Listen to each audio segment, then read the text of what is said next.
For those of you who don't know me, I had the immense privilege for a decade or so of traveling the world with the BBC, and the last two projects that I did, one was called Amazon, and I literally spent 8 months traveling down the Amazon looking at cocaine, gold, soya, slavery, logging, soya, farming, cattle, basically all of the extractive industries. And it was essentially a look at globalization. And as you might imagine, that had a big impact on my life, realizing that this wasn't just about the people in Brazil and Peru impacting the planet. It's like directly related to the way I was living my life, and this was a real thing for me. And then I did another series around the Arctic, where I was traveling the Arctic, essentially looking at climate change and how that was already impacting this part of the world so immensely. The ice was thinning, the Inuit couldn't go out and hunt like they used to, the glaciers are retreating, and all these mines are opening up, and went to the tar sands and looked at basically the same sort of stuff, like our impact on the planet. But this time, not only an impact on the planet in another part of the world, but how this is going to come back and hit us. It's like we're all part of the same system, and this shit, for a long time we've managed to export all of our detritus elsewhere, but it's coming home to roost. So that's the realization I received coming back to a nation that was still debating whether or not this was human-induced, whether or not this was a real thing. And for me, it was very real. And I not only saw it firsthand, but I also met the people who were struggling as a direct result of the type of lifestyle that I was having. So as you can imagine, that was huge. And like most of us who are waking up to this realization, that's really overwhelming and really like quite hard to find any hope in that. But the other thing that was really interesting in my own personal journey was that for having seen all this negative stuff, I'd also, before making those two series, Amazon and Arctic, I'd spent a decade traveling the world living with tribal people, living with indigenous peoples who are still incredibly connected to the land, who aren't impacting the planet in the same way that we were. And so I'm like, oh my God, I'm like sort of carrying this problem first-hand insight, and also this possible solution first-hand insight too, because there is so much that we can learn from our time with tribal people. And so I'm like, wow, that's a huge privilege and a gift for me, because not only it gives me inspiration, it gives me a reason to get up in the morning, because I feel that I've tapped into something that's actually important to share that hasn't been heard enough. And as you'll see in my next however many minutes, I'm going to talk about one thing in particular that really impacted me. And then if I have time, how I think that might be something that we can all learn from and maybe bring into our lives. I'm really happy to be giving this talk after Paul, who was just so amazing. I don't know where he is, but like all ultra local, you know, like talking about the big issues, but like here's a solution, here's a solution, here's a solution, here's a solution. And like, so it's a bit intimidating to follow you, my friend, because like you're so riddled with amazing solutions and actions that you're doing yourself. I mean, wow, thank you, mate. What a wonderful chat, really. Mine is a little bit, my sort of life story, as you can see, is like related to my global insights. And as a result, having traveled down the Amazon, I could have got involved in all of those problems and issues with the mining and the dam projects, and that would have been the rest of my life. But actually, in the end, I realized, well, maybe I'm someone that has to look at the whole thing, the bigger picture, and like, rather than going in there slapping on plasters, which is of course is essential and necessary and vital, but how can we look at the system itself? What can we learn about these other ways of living in the world that we can actually question every aspect of how we're living? Because it seems we're so deep in this paradigm of like meritocracy and capitalism and all the rest of it. It's very hard to see outside of that, you know, and the big experiments of capitalism and communism are kind of both proving to not work. So what are the other solutions? And in a sense, that's what I'm going to touch on a little bit, and hopefully also maybe give you a roadmap to how that might be something more than just a philosophical dream.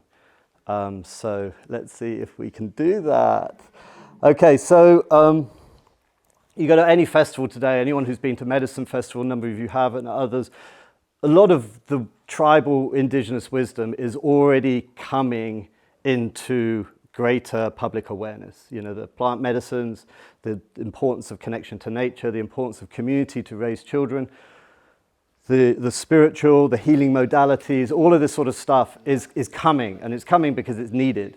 And I could also talk to you about that, but that isn't the thing that impacted me the most. It changed my life, all of those insights, and they're wonderful. But the thing that I thought was that isn't in public awareness enough was something that I gained from the last tribe that I visited, which is also the tribe that was in the film Tawai that some of you saw the other day. And the reason that this tribe or indigenous group impacted me so much was because up until that moment, I mean, I had literally been all over the world. I'd lived in every possible ecosystem with the most amazing people, still living a very traditional life. And I had kind of imagined that I was touching onto ancient ways of being that had ever been thus. And it's only when I met the Panan that I realized that actually what all the other tribal groups that I'd visited, no matter how traditional and old and wonderful they're eking out of a niche, sort of like an ecosystem like lifestyle in their niche of nature was, they were actually all in one very important way modern people. And meeting the Panan was like, oh, this is actually how it used to be for the vast majority of our time on the planet. And that blew me away. And the thing that blew me away in particular was that all of the other tribal groups I'd met, for all of their wisdom and their connection and their beauty, they all had a chief or a shaman and were in some way or other caught up in this game of power and politics and hierarchy and stuff. And that I could see, even in its subtle way, was having an impact in their society and then also in the wider world. And I'd almost come to a position in my own mind before I met the Panan of thinking, actually, you know, for all this wisdom, we're just a species that's destined to trash this planet, you know, and that was a really difficult thing to be holding, because it's like actually they're in the same game as us, just but further back down along the same conveyor belt, and this is where we're heading. But it's when I met the Panan, I realized that, oh my God, all of these insights that I thought I was carrying, that I could wax lyrical about at any dinner table, was actually missing some part of the story that no one seems to be talking about, that I'm now touching on. And here I was finally with a group of people who weren't in this game of power and hierarchy. And that just blew me away. It was like a part of me that normally goes to any meeting. It's like, where do I fit in the status game here? And it just wasn't there.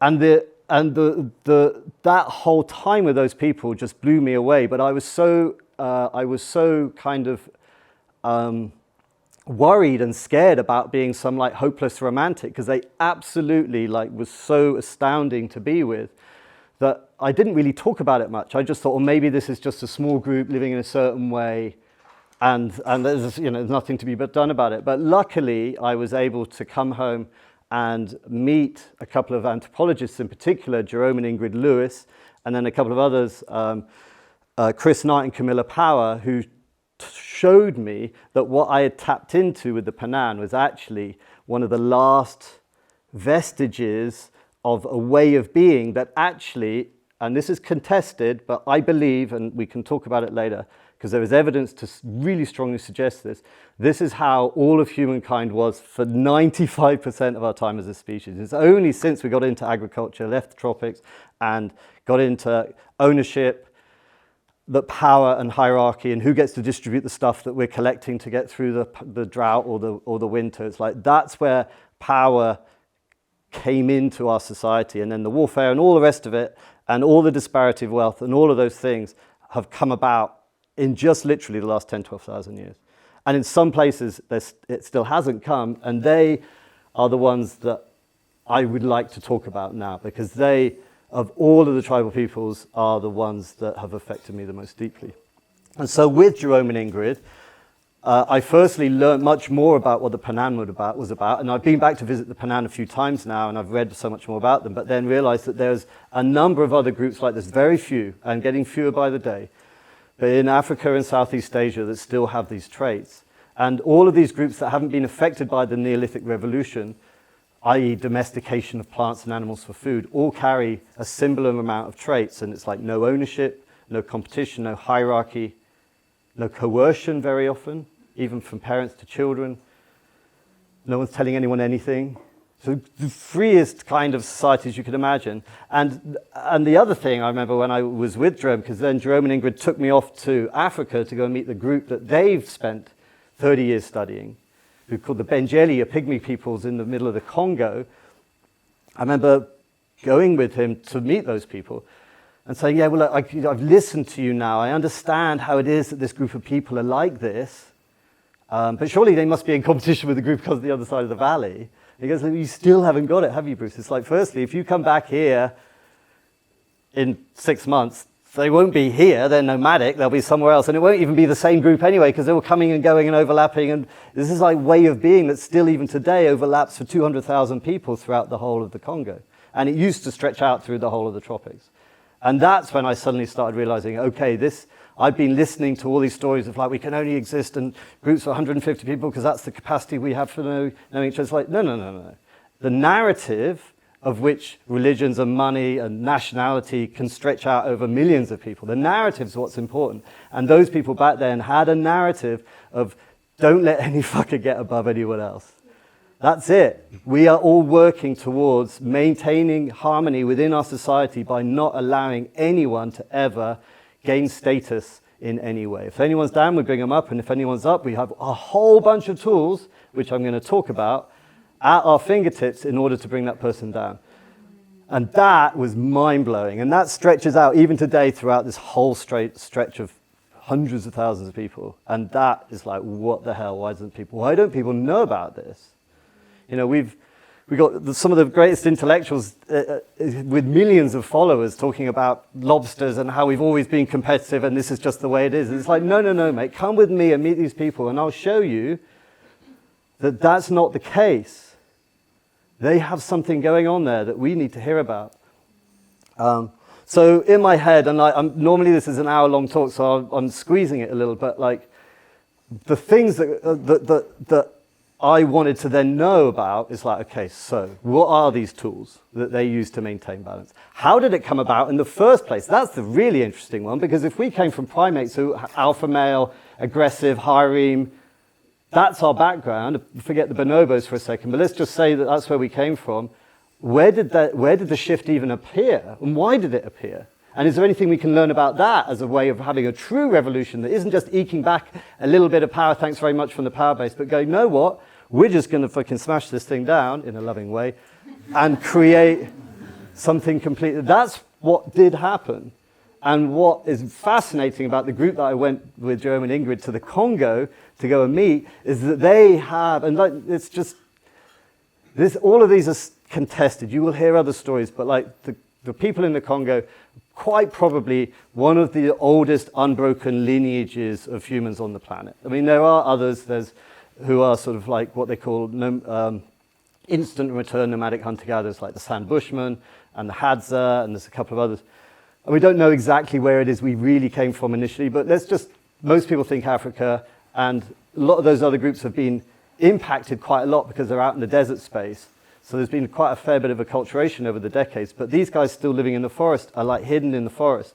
And so in many ways, talking to them is talking to like the oldest society on the planet.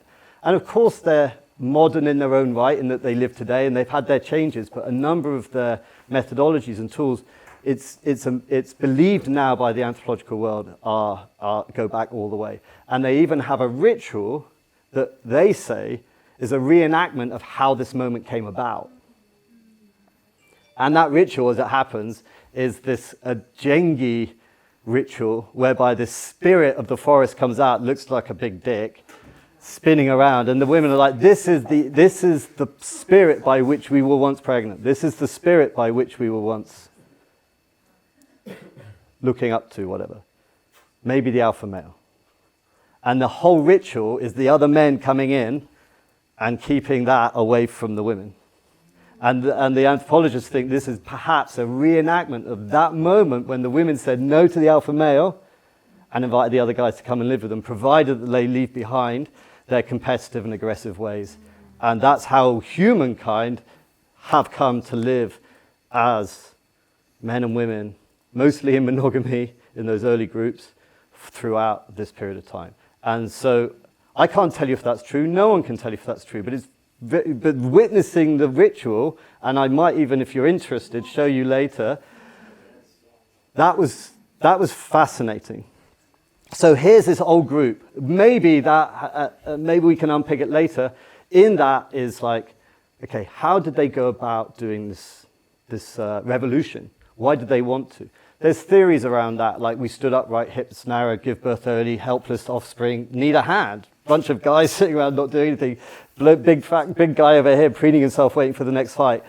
It probably came about through necessity. And maybe even we evolved as a result, why we don't show why we're in ostracis, why we come into ostracis in season together. All of these may have been tools and evolutionary steps that enabled those women to say no to the alpha male. Because to say no on your own, you might get overpowered, but to say no collectively is a different thing. These are the theories, and no one, of course, knows, but they're fascinating to ponder for a second, because I'm interested in why did it come about? Okay, because there was a real reason. We have a real reason today. How did it come about? Not by challenging the power base using the same kind of quality of power that it has. You're not going to win. You've got to remove that which it is being supported by. He wants the reproductive rights. We're not going to give it to you. That's, in essence, what Einstein said, what Buckminster Fuller said, what Audre Lorde said, is don't try and fight the existing powers. You're not going to do it.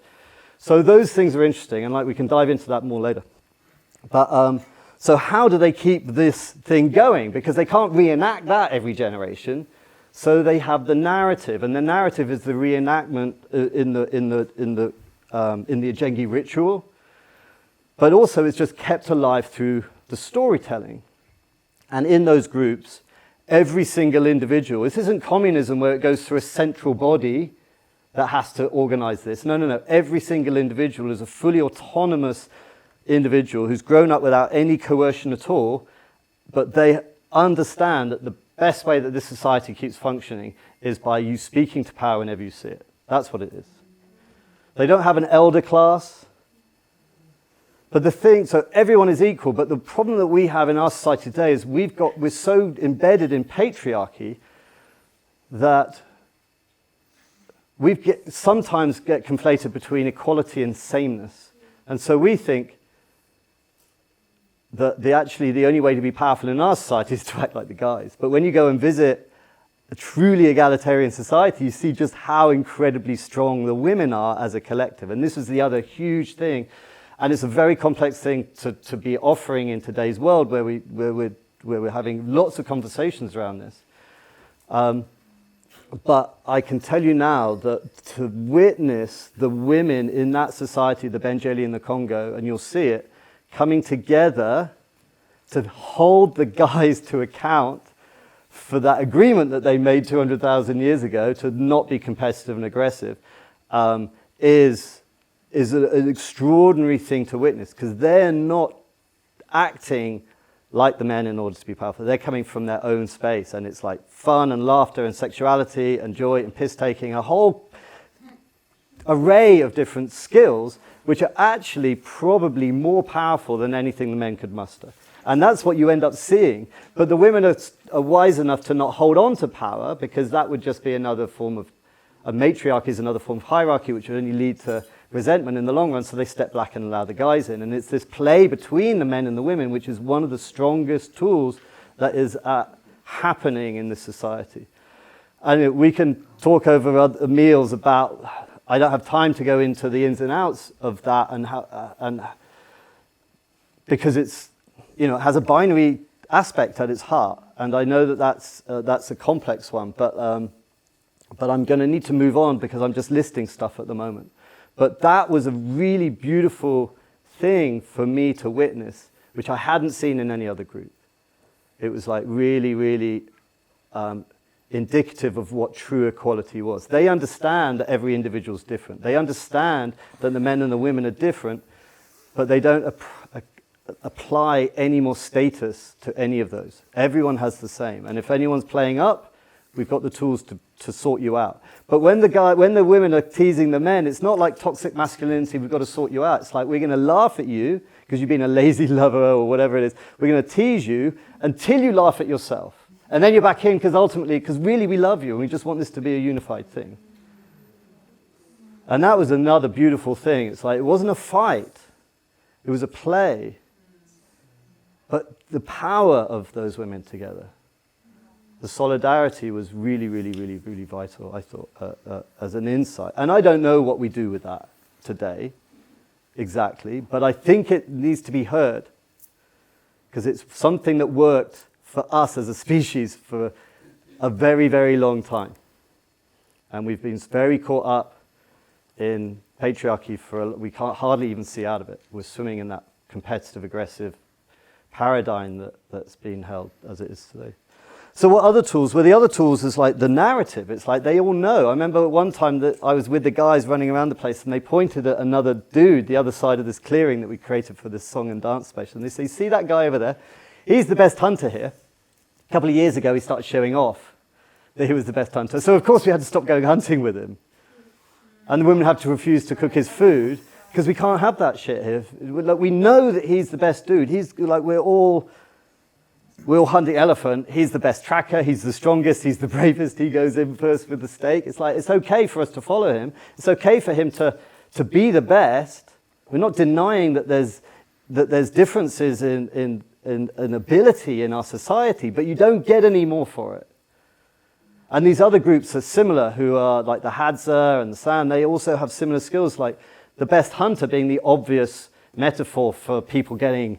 That's what we always say. Oh, the best hunter always gets the best meat, gets the best girl. It's like, no, the girls don't even choose that guy, because we're not choosing the alpha male anymore. That's not what's best for our society. We want the best community members, and that's how they're doing it too. They will shun and not help and not cook for that person if he gets a bit of ahead of himself.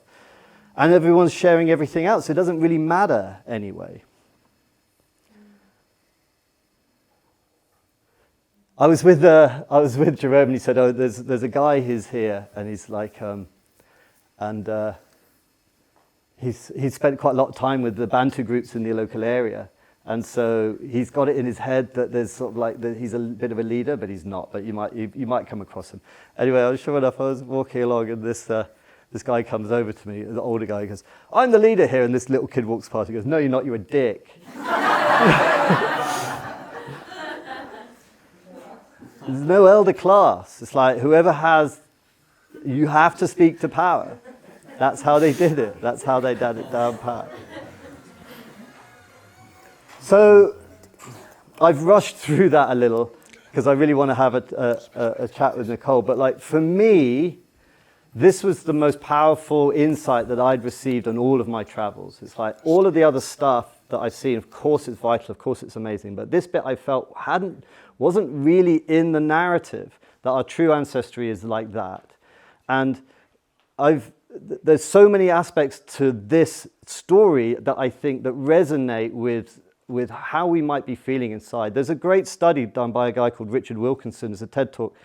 He's a professor in the UK. And he did a great study on inequality.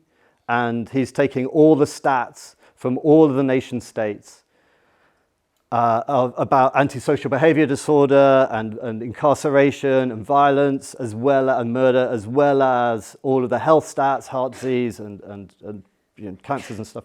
Basically, pretty much most of the stats that are being put out by nation state. And then he plotted them on a graph. This is their stats that they're putting out, the UN, ULO. He plotted them on a graph, and then he put them alongside GDP, and there was just no correlation at all. And then he took those same stats and then he put them alongside disparity of wealth within each nation, and suddenly you had a straight line. And like in a very simplistic sense, what he's saying there, I think, backs up what we feel inside and what those Benjeli and the Panan know intricately is that we spent all this time finely tuned into this area of like status.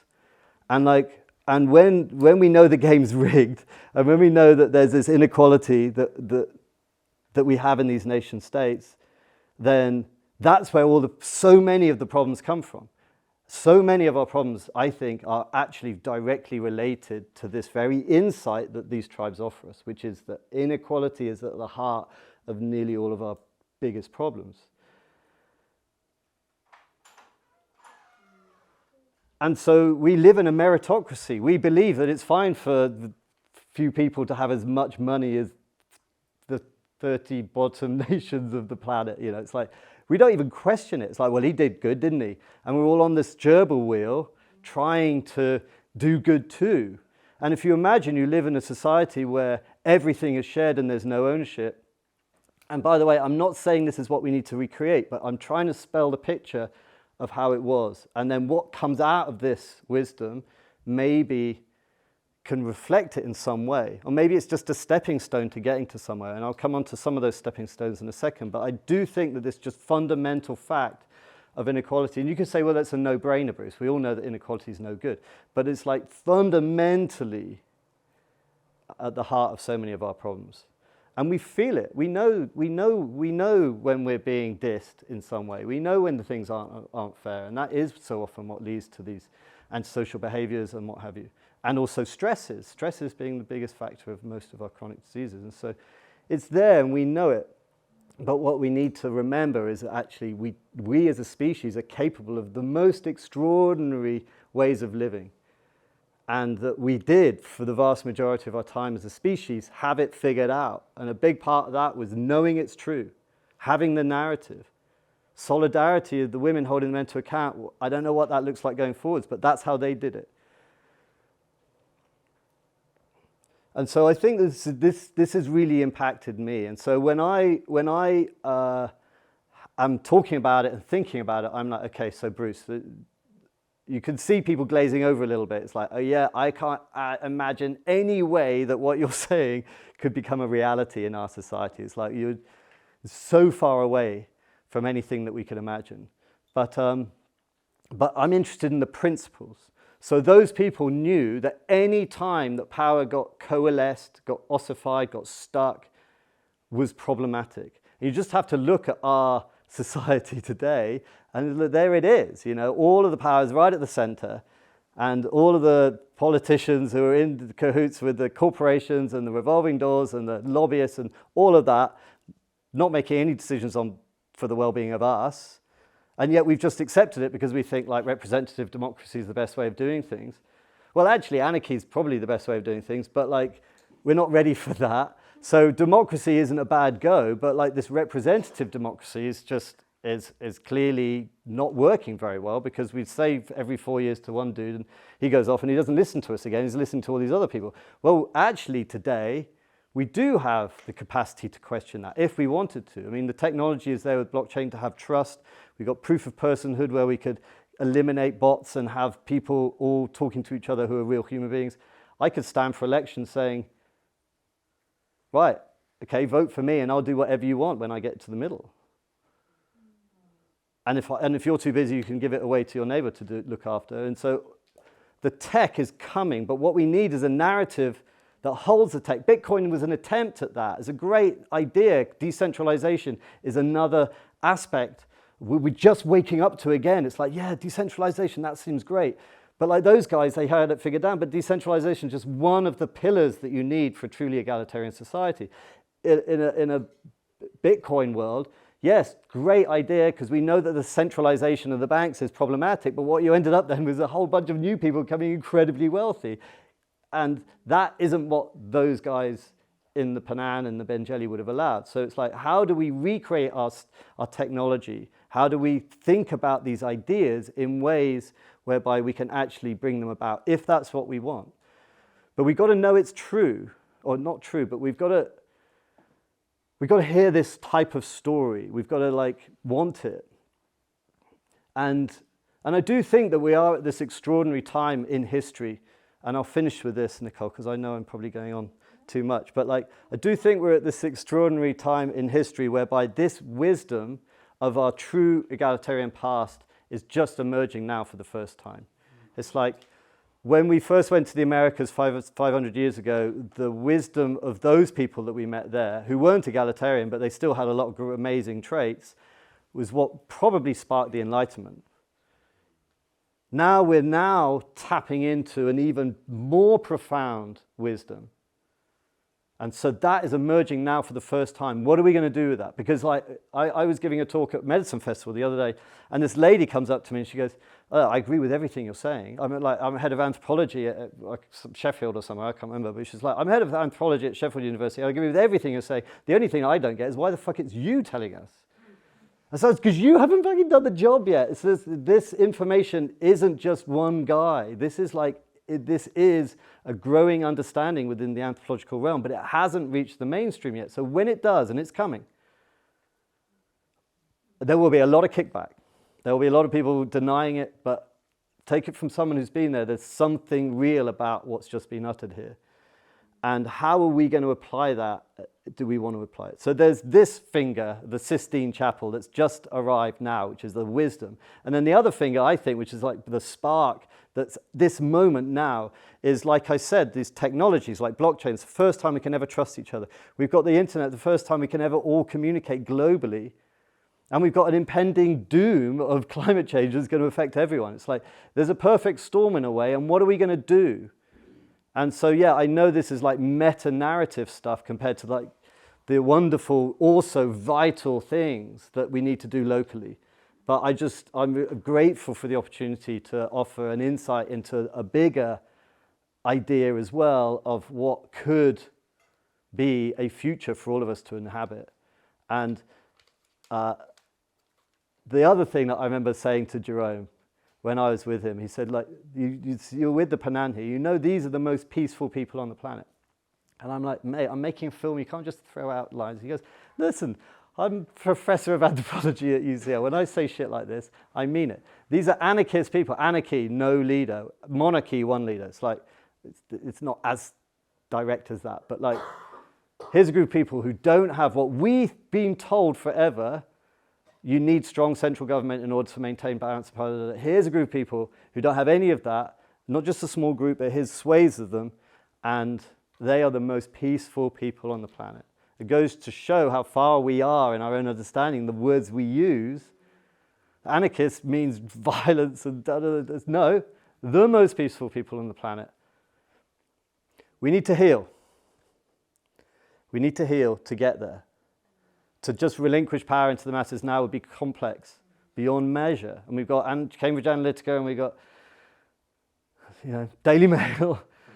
But they're already there. They're already there. What we need is to restart re-empowering each other. And that's what an idea like the voting app, where you just go, right, well, we're just going to take it away from the middle so that there's no one for the lobbyists to even talk to. Because I'm not even there. I'm just like, nothing to do with me. I'm here in Westminster. I'll walk through the nay or the yay, but I'm only doing what my people back home say. And then it's not there anymore. And like, it'll be interesting when these debates start arising to watch people fight back against even the idea of true democracy. It's like, no, we can't have that. We need to have experts. I was in Switzerland last year at the annual Direct Democracy Convention, looking at all these things. I mean, like, they're there, like, where the people are actually choosing the jets, the jet engines to go into their military planes and stuff. I mean, like, ridiculous stuff that they get involved in, all of the whole nation choosing.